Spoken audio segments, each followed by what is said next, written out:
Social media marketing is certainly all the buzz. What does your company's online identity look like?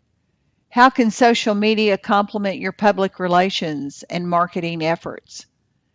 Is your business present and, more importantly, active on social media, or are you not sure how social media can help your bank or credit union? Today, I talked to Amy Howell, public relations guru, on how to leverage social media to build your brand. I'm your host, Honey Shelton, and this is Training Matters.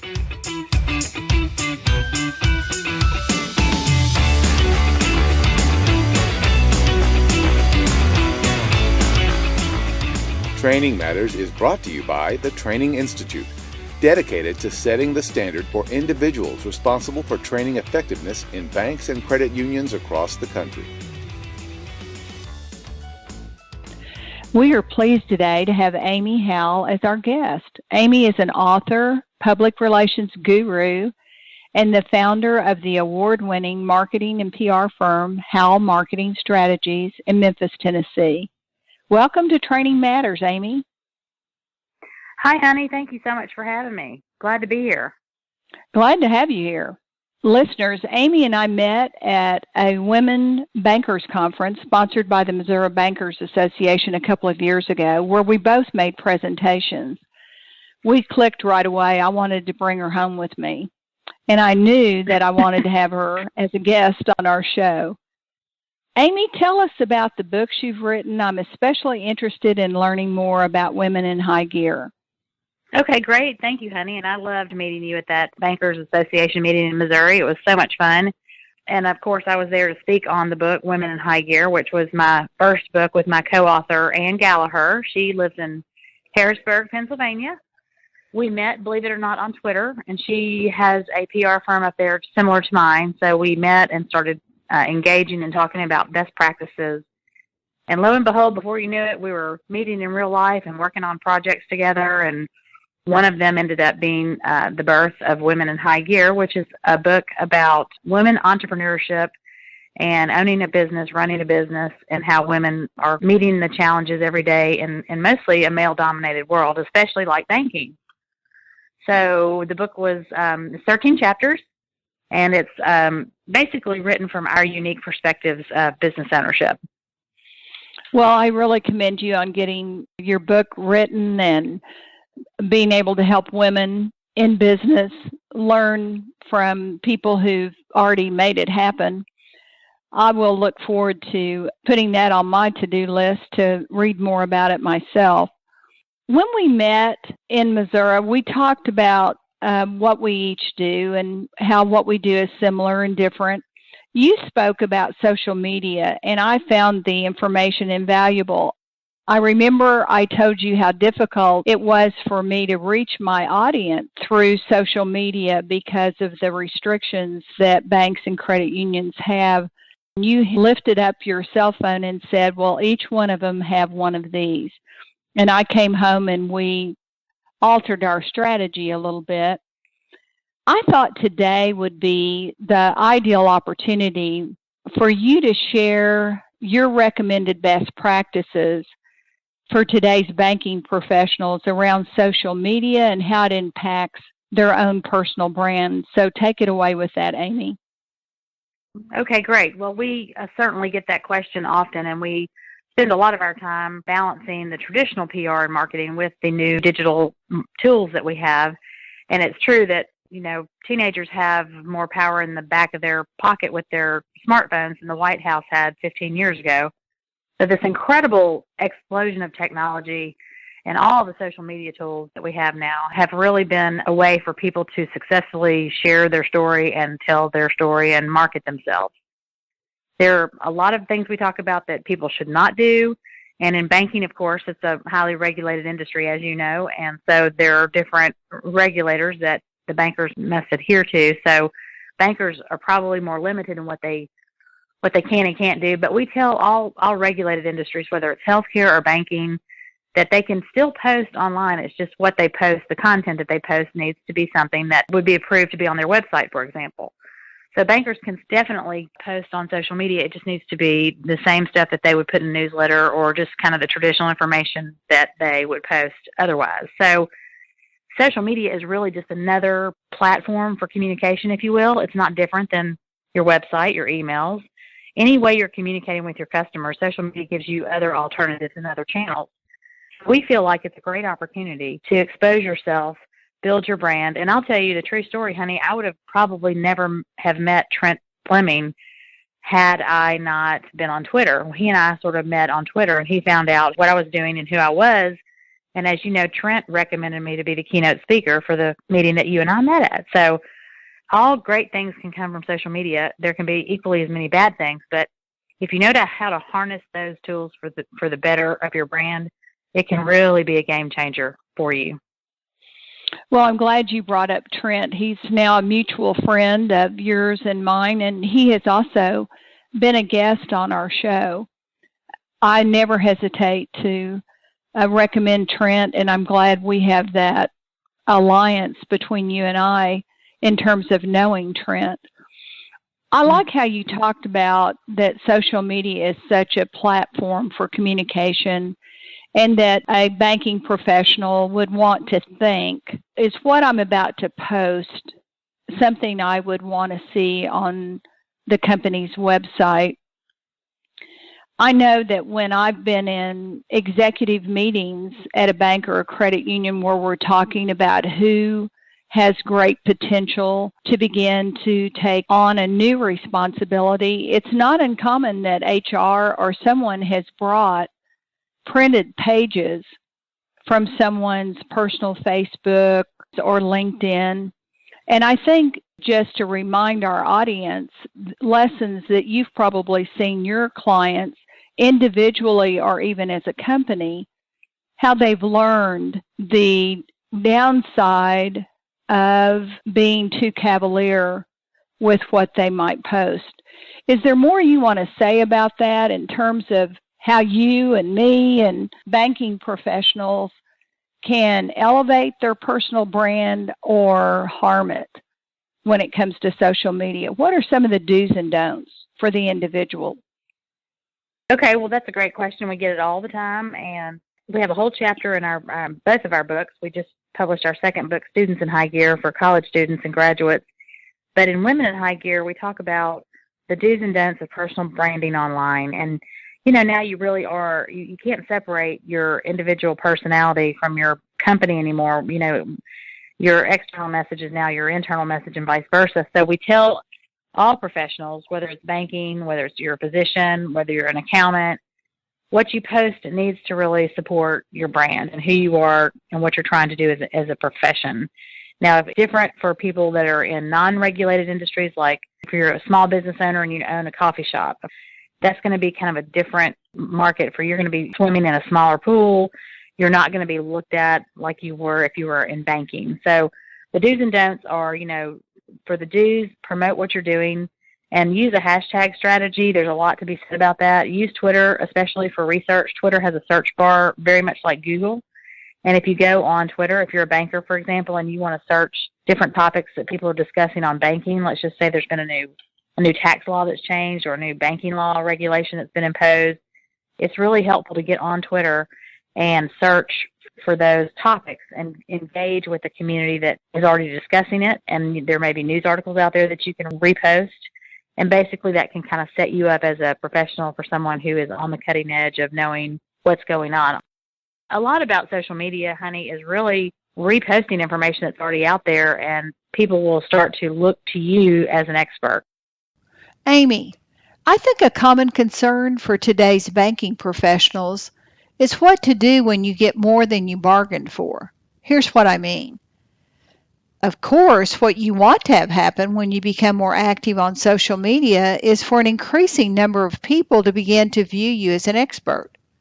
But the flip side of that could include unwanted attention.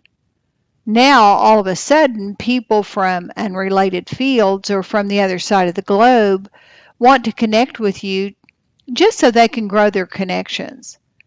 How do you deal with this if it happens?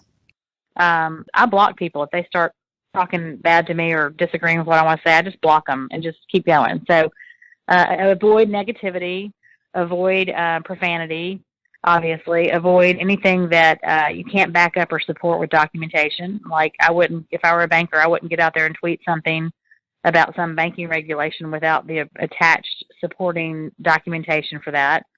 So honestly, it's really more common sense than it is anything else. And if we tell our kids, I coach a lot of middle school kids on this topic, and I tell them, if you don't want to see what you say on the front page of the newspaper, you don't want to see your grandmother or your mother or your preacher seeing it, then don't post it. That's a good strategy, or a good bar. If you don't want your mother, your grandmother, your principal, your pastor seeing what you would post, then don't post it. And I do think there's a competitive sense that happens on social media, not just for teenagers, but even for adults that post on LinkedIn or post on Facebook. I think your suggestions are excellent. Are you ready to take a deeper dive into proving your worth as a trainer? Register now for Train the Trainer Bootcamp and take the first step toward becoming a certified bank training professional.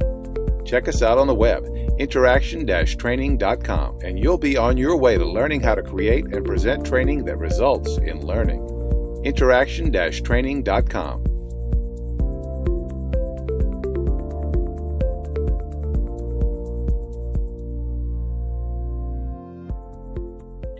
We have a few clients that are banks and credit unions, and I see them capitalizing on social media by doing really what you've recommended. Mm-hmm. How should a bank or a credit union that doesn't have a social media presence, how should they start? Okay, well, that's also a very good question. I'm a big believer of selecting, kind of picking your weapon, if you will. You can't use all of them at the same time. So I like the idea of focusing in on one or two social media sites that you'd want to use.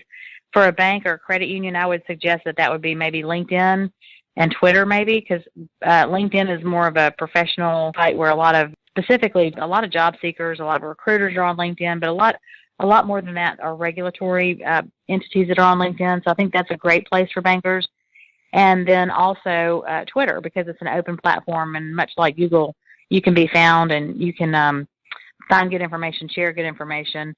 I don't think really Facebook I would not recommend a bank or a credit union, and I may be wrong on this. I'm not sure Facebook would be where I would put them right off the bat, although I'm sure there are some credit unions and banks with prominent Facebook pages. And that would be another suggestion, is to research what's out there and research banking best practices. And bankers on, credit unions on social media, just Google that information and start looking at the ones that are doing it, and maybe get some ideas, and maybe just say, okay, our strategy is going to be, we're going to get on social media and claim our space, if you will, claim our position, but we're just going to monitor for now. We're just going to be here watching what's going on, listening to the conversation. We may not post. And then after a year or two, maybe there's a strategy to develop a more robust social media campaign. So I would be very strategic. Just like anything else, a social media plan is just like a marketing plan. You have to have what is your goal? Why are you going to be there? What are you trying to achieve? And then what is your strategy to achieve those results? So I would not recommend doing one unless the bank or credit union really has a good understanding of what they're trying to achieve. Oh, I think that's an excellent recommendation. I do want to share with you, one of our clients in Midland, Texas, has a social media policy and plan, and an excellent marketing director. And one thing that bank does that it would be fun to hear your thoughts about this, they have a 15-minute social media break that they're willing to give any of their employees that are well informed about what to post, what not to post, and so on and so forth, and that's their time to help promote their brand as well as the bank's brand. And I thought that was unique and different. What are your thoughts about that? Well, I don't think that social media operates well in a certain structured time frame. So I would challenge that a little bit in that I would tell the bank, I appreciate you letting those employees promote your brand, but social media happens, the best engagement happens when there's something going on. So if I were the CEO of a bank, I would say, look, I want everybody to post, and here's our policy for posting. And you have a smartphone, so post whenever you want to. Something's going on, and there's an event we're doing, or there's a drop in our rates, or there's a special for the month. Post as much as you want. I work with a progressive recruiting company here, Gateway Personnel. They're here in Memphis, and they work all over the Southeast. They're professional headhunters and recruiters, and they have also put their staff through social media training. A lot of with our help, we've helped them kind of figure out what they're supposed to be doing, and they're comfortable now. All their recruiters are comfortable tweeting out jobs and tweeting out things, and so social media has really become part of their integrated marketing plan, if you will. So social media is something that I don't see happening at a certain time of day or a certain structure, just like talking on the phone. I mean, it's just another way to communicate with your customers. So I see it as integrated throughout the company, and there's no set time frame for it. Well, and I might have misspoke a little bit in terms of, they can take that break whenever they want to, and certainly embrace what you're talking about, that what's going on in the community that the bank wants to support, or what's going on at the bank that the bank wants to get the word out, or ways they're having fun. Mm-hmm. But I really liked your encouragement and recommendations about what's your strategy, what do you want to have happen, what's your plan to make that happen, how will you train your employees and monitor social media, and who owns that. I think also in a company can make such a big difference. Amy, I have loved having you on our show today. I think our audience is going to pick up lots of good ideas about how to embrace social media, being respectful of the do's and don'ts you talked about, and how to build a strategy. I'm looking forward to reading your book and to having further opportunities for you and I to connect. So thanks for being here today, Amy. Oh, thank you so much, honey. It's always great to talk to another fellow Texas woman. So thank you for having me. Thank you.